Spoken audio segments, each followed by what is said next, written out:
रामायण में एक प्रसंग आता है कि एक समय ऋषि विश्वामित्र जी जंगल में अपना धार्मिक अनुष्ठान किया करता था। जंगली व्यक्ति ऋषियों को तंग करते थे, उनके अनुष्ठान में बाधा डालते थे। ऋषि विश्वामित्र ने अयोध्या के राजा दशरथ जी से अपनी सुरक्षा की प्रार्थना की। न्यायकारी प्रजा पोषक राजा दशरथ ने अपने दो पुत्रों श्री रामचंद्र तथा लक्ष्मण को ऋषि के धार्मिक कार्यों की सुरक्षा के लिए भेजा। तब वहां जंगल में शांति हुई। ऋषियों ने अपने अनुष्ठान पूरे किए। राजा दशरथ पुण्य का भागी बना।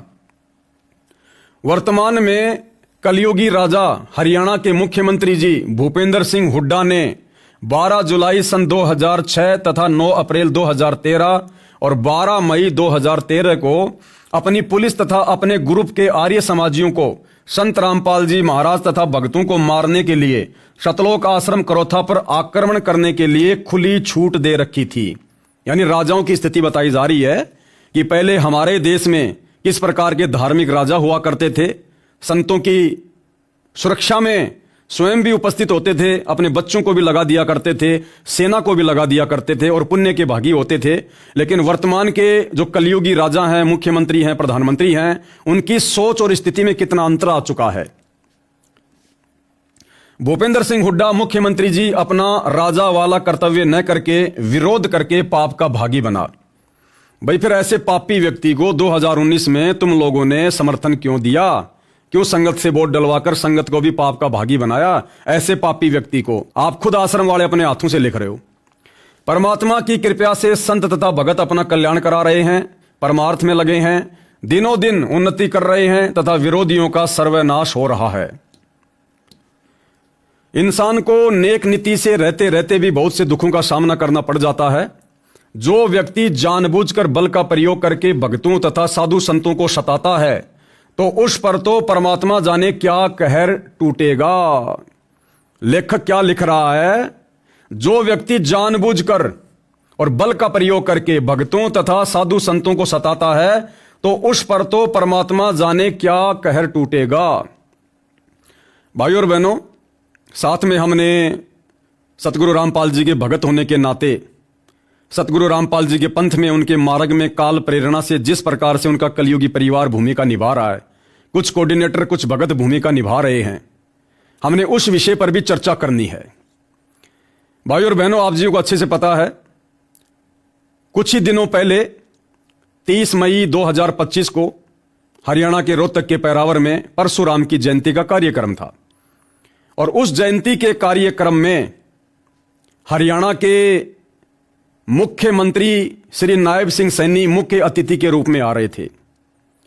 इधर से सतलोक आश्रम धनाना वालों ने सतगुरु रामपाल जी के ज्ञान की विधान की धज्जियां उड़ाते हुए अपने राजनीतिक स्वार्थों को सिद्ध करते हुए सतगुरु रामपाल जी के दोनों बेटों ने, उनके भाई ने हरियाणा की सरकार से लगभग 500 रोडवेज बसें सतलोक आश्रम धनाना में मंगवाई और बेचारी नादान संगत को लगभग 50,000 की संख्या में भक्तों को रात्रि में उन बसों में बैठाकर सुबह सुबह परशुराम की जयंती वाले स्थान पर छोड़ दिया।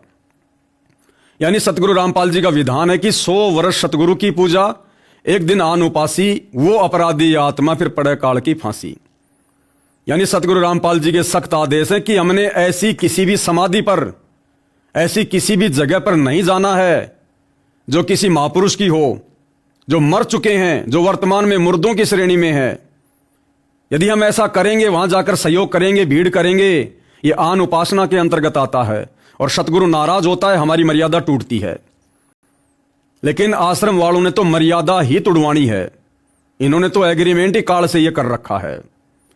तो दास ने भाई और बहनों एक 2-3 घंटे का वीडियो बनाया था जिसमें मैंने इन सतलोक आश्रम वालों को कहा था कि भाई वो परशुराम क्या तुम्हारा फूफा लगता है जो तुमने अपने गुरुजी के ज्ञान और विधान की धज्जियां उड़ाते हुए बेचारी नादान संगत की मर्यादा तुड़वाने के लिए परशुराम की जयंती वाली जगह पे छोड़ दिया।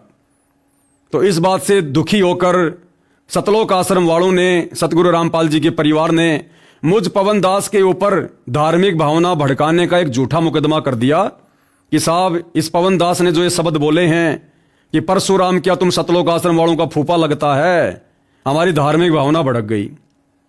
इन्होंने मेरे ऊपर एक मुकदमा लगवा दिया झज्जर में, बहादुरगढ़ में। उस मुकदमे में भाई और बहनों, मालिक की दया से मुझे बेल मिल गई, मेरी जमानत हो गई, मैं जमानत पर हूं। उसके बाद मैंने एक वीडियो और बनाया जिसमें खुद सतगुरु रामपाल जी ने अपने कर कमल से लिखित पवित्र पुस्तक कबीर सागर का सरलार्थ, उसके पेज नंबर 596 पर लिखा है कि परशुराम जी ने कैसे कैसे कर्म किए। सतगुरु रामपाल जी ने भी अपनी ओर से नहीं लिखा है, उन्होंने कबीर सागर का एक चैप्टर है, वो कबीर सागर जो आज से 600 साल पहले कबीर जी ने धर्मदास जी के माध्यम से लिखवाया था।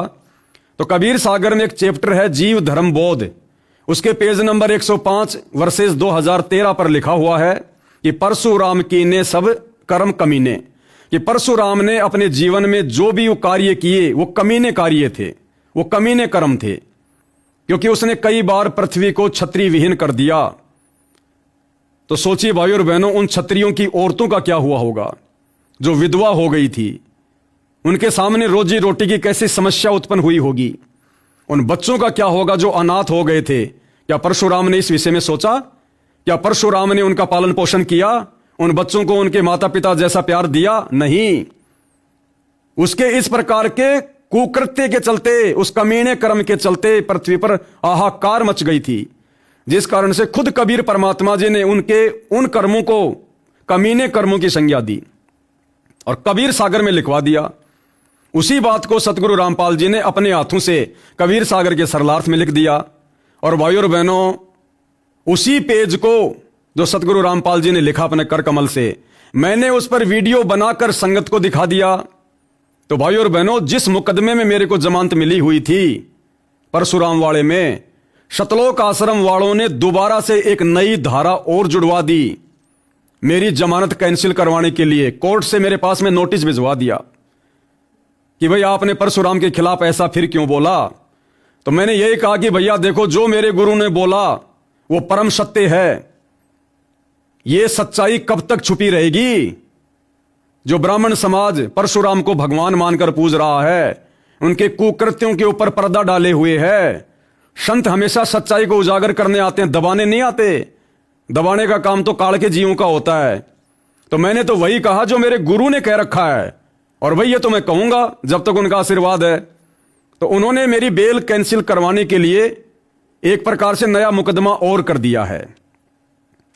अब भाई और बहनों, विचार करो आप, इन्होंने मेरा विरोध नहीं किया, इन्होंने मेरे ऊपर मुकदमा नहीं किया, इन्होंने अपने बाप सतगुरु रामपाल जी पर मुकदमा किया है। क्योंकि जो उनके विचार थे सतगुरु रामपाल जी के, मैंने तो उन विचारों को जनता के सामने खुलकर व्यक्त किए हैं। जो विचार सतगुरु रामपाल जी ने अपने कर कमल से अपनी पुस्तकों में लिखे हैं, मैंने तो पुस्तकें खोल के दिखाई हैं। वो मेरे विचार नहीं है, मेरा लेख नहीं है, सतगुरु रामपाल जी का है। और अपने गुरु के लेख पर मुकदमा करना, ये पवनदास पर मुकदमा नहीं है, अपने बाप सतगुरु रामपाल जी पर मुकदमा है। तो मेरे से पंगा नहीं ले रहे, मैं तो दो कोडी का जीव हूं भैया, मालिक के विधान पर चलता हूं, चींटी भी नहीं मार सकता। लेकिन तुम जिस परम शक्ति से पंगा ले रहे हो, जिनके ज्ञान के विरुद्ध खड़े होकर, भाई आपके गुरु ने लिख दिया उस पुस्तक में कि परशुराम ने सारे कर्म जो है वो कमीने कर्म किए, और आप उसी बात को लेकर मुकदमा कर रहे हो कि ऐसा नहीं बोलना चाहिए। तो आप मुझ पवनदास का नहीं, सतगुरु रामपाल जी के ज्ञान का विरोध कर रहे हो। तो ऐसे विरोधियों का आने वाले समय में क्या हश्र होगा, यह भी हमने विचार करना चाहिए साथ साथ में।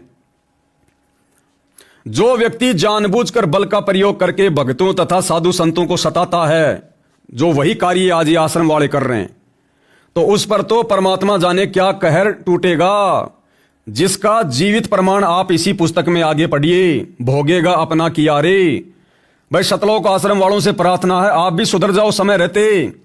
जो शिक्षा सुधरने की, संभलने की आप लोग इस पुस्तक के माध्यम से आर्य समाजियों को दे रहे हो, हम साध संगति से जुड़े हुए सत्सेवक भाई बहन सतगुरु रामपाल जी के भगत, आप शतलोक आश्रम वालों से भी प्रार्थना कर रहे हैं, सलाह दे रहे हैं, तुम भी समय रहते अपनी उल्टी हरकतों से बाज आ जाओ, सुधर जाओ, संभल जाओ।